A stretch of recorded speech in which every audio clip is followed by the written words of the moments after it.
for Keller at Large. Here's John.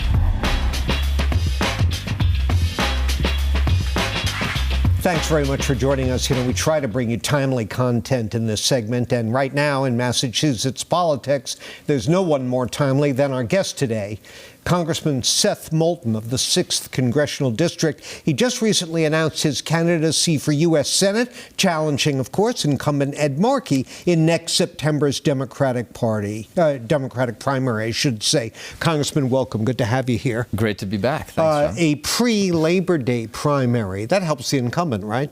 It probably does.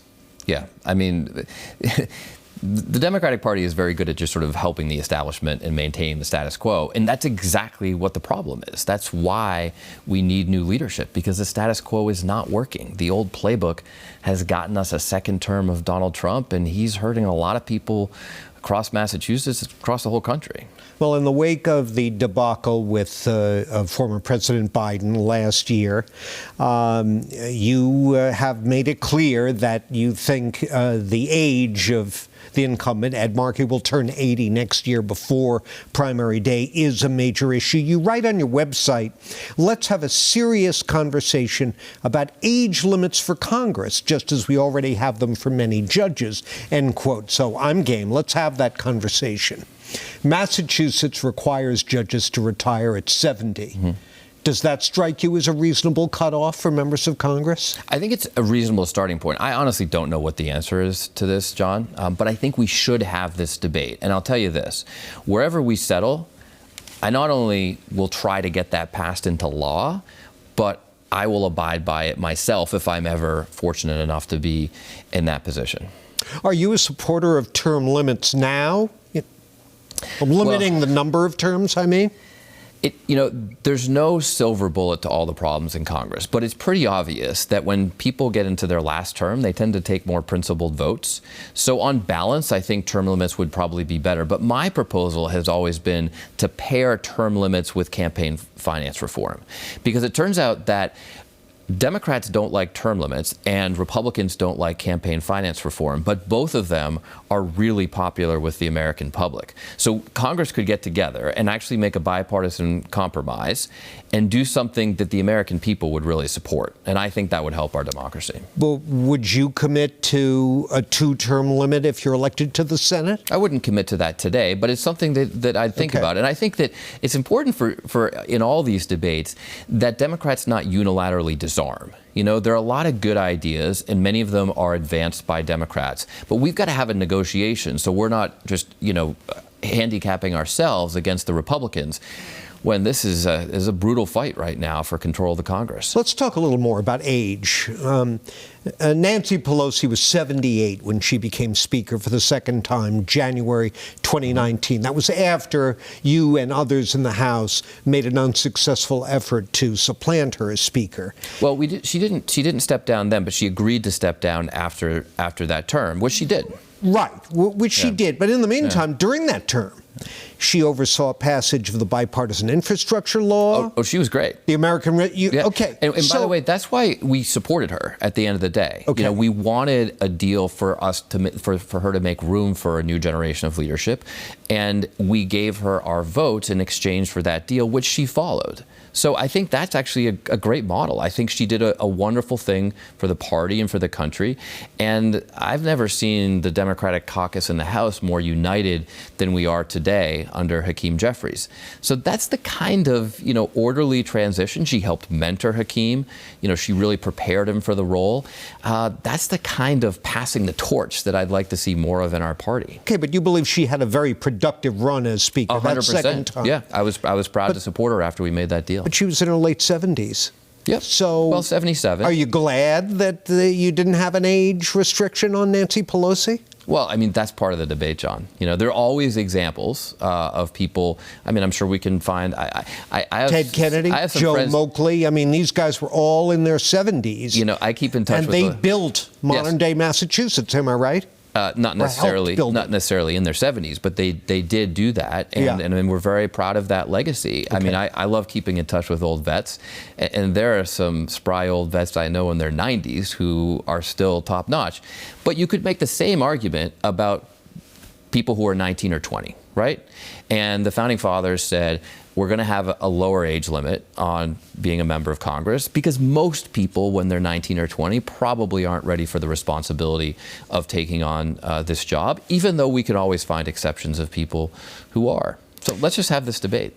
Right now, most Democrats I talk with are very focused on pushing back as hard as possible against the Trump administration. If you were our senator right now, what would you be doing to push back that Ed Markey is not doing? Well, I'll give you an example from the last few weeks, which is that I was one of the few Democrats to vote against the Charlie Kirk resolution. Why?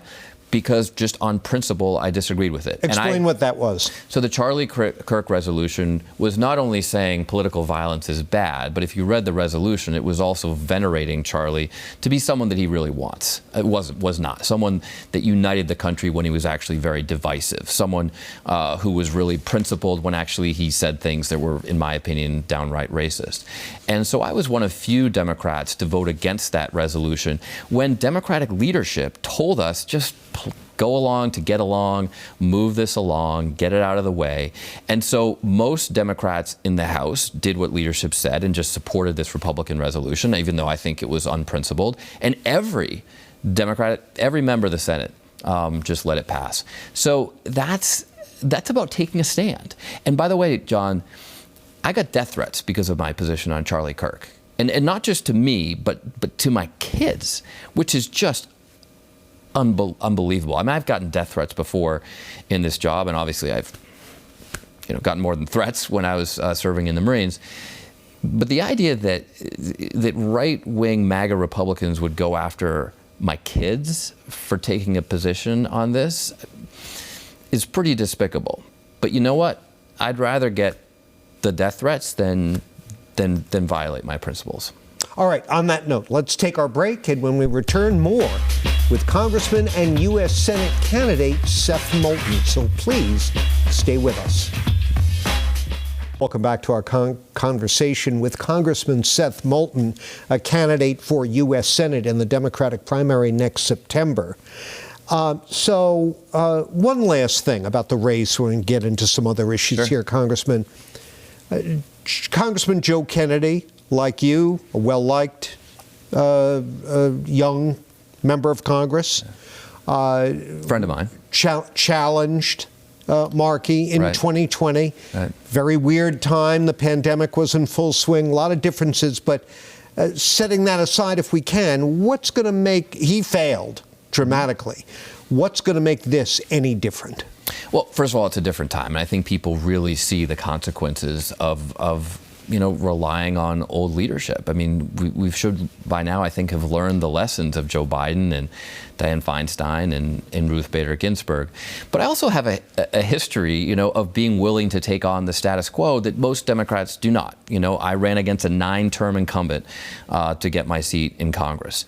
I stood up an outside organization, Serve America, to help take back the House in 2018 because I said the party infrastructure is not doing enough. And I'm just going to recruit and mentor a bunch of veterans to take over tough seats.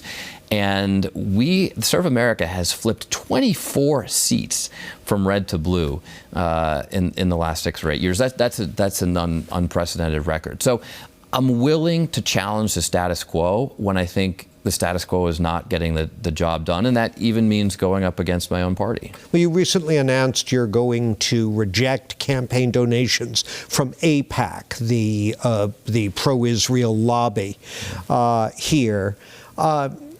Why are you doing that, and what do you make of the ceasefire deal in Israel? Well, first of all, let me just answer the first question, which is that, look, I think the U.S.-Israel relationship is incredibly important. They're our most important ally in the Middle East, but I do not support the Netanyahu government, and I've been very clear about that for a long time. I've pushed AIPAC to separate themselves from that government, but their mission is to support the Israeli government, regardless of who's in charge, and I just disagree with that. But what's your main beef with Netanyahu? John, where do we begin? I mean, I think fundamentally what he's West doing... West Bank settlements? You could West Bank settlements, the way he's prosecuting the war in Gaza. I mean, the way he's withheld humanitarian aid at repeated times. The attacks on Iran and by the way, and Hezbollah, you oppose those? No.